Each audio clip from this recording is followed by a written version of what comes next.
গাইবান্ধা সদর উপজেলাধীন একটি ঐতিহ্যবাহী বিদ্যাপীঠের নাম বাদিয়াখালী উচ্চ বিদ্যালয়। গাইবান্ধা শহর থেকে প্রায় 12 কিলোমিটার দক্ষিণে এই বিদ্যালয়ের অবস্থান। বিদ্যালয়টি 1948 সালে প্রতিষ্ঠিত হয়েছিল। কালের পরিক্রমায় হাঁটি হাঁটি পা পা করে এই বিদ্যালয়টি বর্তমানে পূর্ণাঙ্গ রূপ লাভ করেছে। 2018-19 অর্থ বছরে শিক্ষা প্রকৌশল অধিদপ্তর গাইবান্ধা কর্তৃক বহুতল ভবনের নির্মাণ কাজ শুরু হয়, যা ইতিমধ্যে একতলার কাজ সম্পন্ন হয়েছে। প্রায় 3 একর জমির উপর নির্মিত এই বিদ্যালয়ে রয়েছে একটি বিশাল মাঠ এবং বাগান।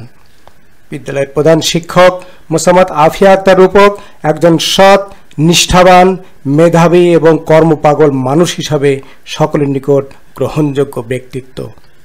প্রধান শিক্ষক আফিয়া আক্তার রূপকের নিমন্ত্রণে মাধ্যমিক ও উচ্চশিক্ষা রংপুর অঞ্চলের বিদ্যালয় পরিদর্শক মোসাম্মদ সাইদা বেগম গত 12/4/2024 তারিখে বিদ্যালয়টি পরিদর্শনে আসেন। সঙ্গে ছিলেন আসমা আক্তার মিনু, শামসুদ্দিন শাহিন এবং আমি মোহাম্মদ খলিলুর রহমান। প্রধান শিক্ষক আফিয়া আক্তার রূপক বিদ্যালয়ের পরিদর্শক সাইদা বেগমকে বিদ্যালয়ের সমস্ত কর্মকাণ্ড উপস্থাপন করেন।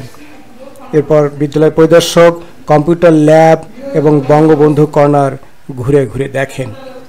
প্রধান শিক্ষক রূপক জানান, ম্যানেজিং কমিটির সভাপতি ও বাদিয়াখালী ইউনিয়ন পরিষদের চেয়ারম্যান জনাব সাফায়েতুল হক পাভেল বিদ্যালয়ের জন্য একজন নিবেদিত প্রাণ।